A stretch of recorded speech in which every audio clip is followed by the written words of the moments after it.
제가 소개하고 싶은 책은 최근에 한글로 나온 조엘 비키 목사님과 마크 존스 박사가 저작한 청교도 신학의 모든 것이라는 책입니다.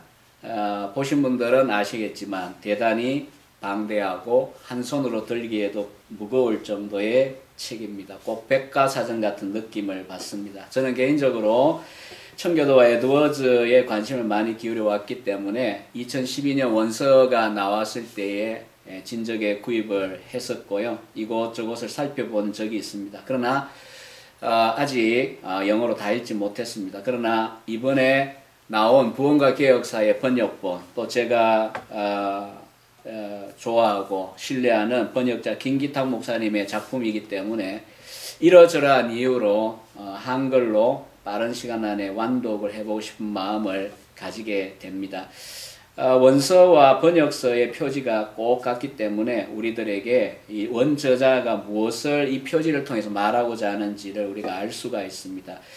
청교도 신학을 집대성한 책이기 때문에 번역서에서는 모든 것이라고 하는 부가적인 단어를 넣었습니다. 그러나 부제에는 삶을 위한 교리, Doctrine for Life라고 하는 부제를 붙여놓고 있습니다.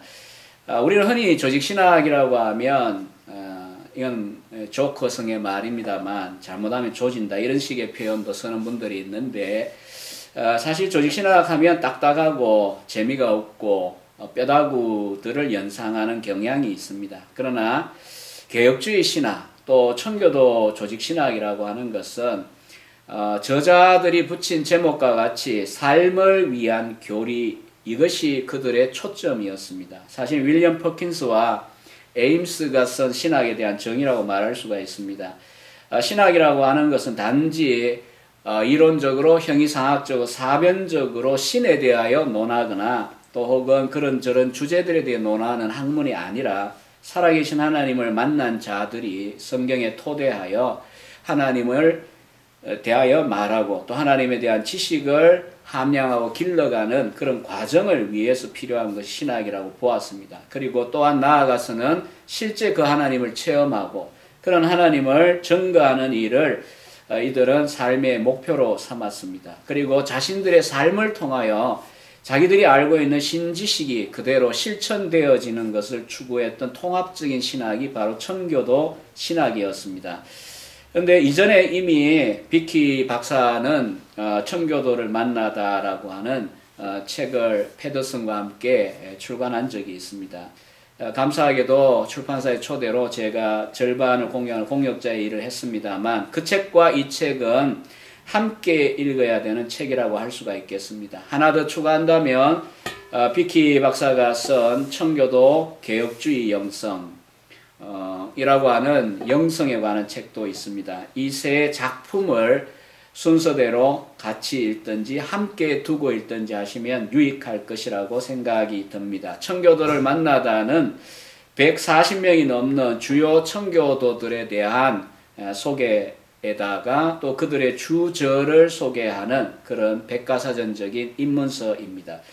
청교도 개혁주의 영성은 제목 그대로 특별히 개혁주의 안에서 청교도들이 기여를 했던 스피리추얼리티, 영성의 측면들을 방대하게 논구한 작품이라고 할 수가 있습니다. 그리고 여러분 앞에 있는 이 청교도 신학의 모든 것이란 책은 이 책 속에서 흔히 조직신학의 주제들이라고 할 수 있는 서론부터 시작해서 종말론까지 7개 분과 그리고 삶의 교리이니 실천을 위한 부분까지 총 60개의 장으로 주제를 순차적으로 구성을 하고 또 그 주제에 관련하여 경우에 따라서는 한 신학자가 그 주제에 대해 어떻게 기여를 했는가를 한 장에 전체 할애를 하는가 하면 또 어떤 경우는 여러 명의 청교도 신학자들이 한 장에 또 동원되기도 합니다. 또 경우에 따라서는 전체적으로 청교도 신학자들이 이 주제에 대해 어떻게 이야기했는가를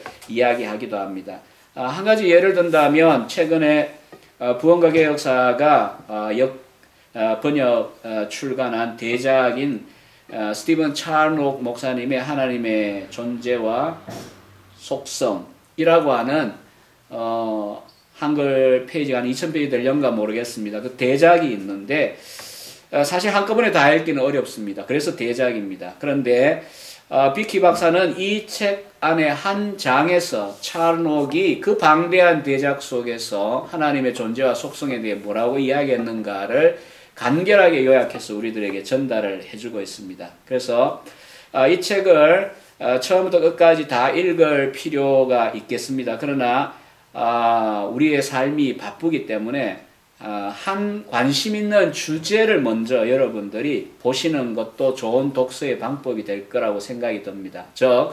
최근에 연중론이라고 하는 중생에 관련된 연속된 중생에 대한 논의들이 SNS를 뜨겁게 하고 있는데 우리가 중생이라고 할 때, 회심이라고 할 때 이 청교도 신학에 빼놓을 수 없는 주제입니다. 과연 이 청교도들, 회심의 전문가들이 회심 내지는 중생에 대해 무엇이라고 이야기하는지 그 장들을 찾아서 읽어보시는 이런 방식과 같이 지금 내게 관심이 있고 지금 내게 핫 이슈가 되고 있는 주제들을 먼저 골라 읽는 그런 방법도 있을 것입니다. 그러나 저는 제일 좋은 방법은 서론부터 시작해서 마지막 페이지까지 천천히 음미하는 방법이 좋을 것이라고 생각합니다. 특별히 그렇게도 오랫동안 우리나라의 청교도 운동, 또 청교도 신학, 청교도 영성 이야기들을 많이 해왔는데 물론 다양한 자료들이 이미 나와 있지만 청교도 신학의 정체성이 무엇인가를 이 비키와 존스 박사의 공저만큼 집대성에서 보여주는 책이 없습니다. 따라서 우리가 청교도 개혁주의에 대한 관심을 가지고 있다면 처음부터 끝까지 60개의 장을 잘 공부해 보시는 것을 저는 권하고 싶습니다. 이미 저의 권면을 따라서 대학원의 어떤 과목은 이 책을 교재로 해서 현재 수업이 진행되고 있습니다. 저도 조직신학자인데 나중에 기회가 된다면 적어도 선택 과목이나 또 대학원 시간에 청교도 조직신학이라고 하는 주제로 이 책을 한 학기 동안 우리 원우들과 더불어 나눠보고 싶은 마음을 요즘 가지고 있습니다. 청교도에 대하여서 도대체 신학이 무엇인가에 대해 관심을 가졌고 이때까지 공부하신 분들에게도 아마 이 대작은 정리해 볼 수 있는 좋은 기회가 될 것이라고 생각이 들고요. 제가 책을 들고 살펴보면서 또한 이 책의 장점 중에 한 가지가 뒤에 있는 60페이지에 달하는 참고 문헌록입니다.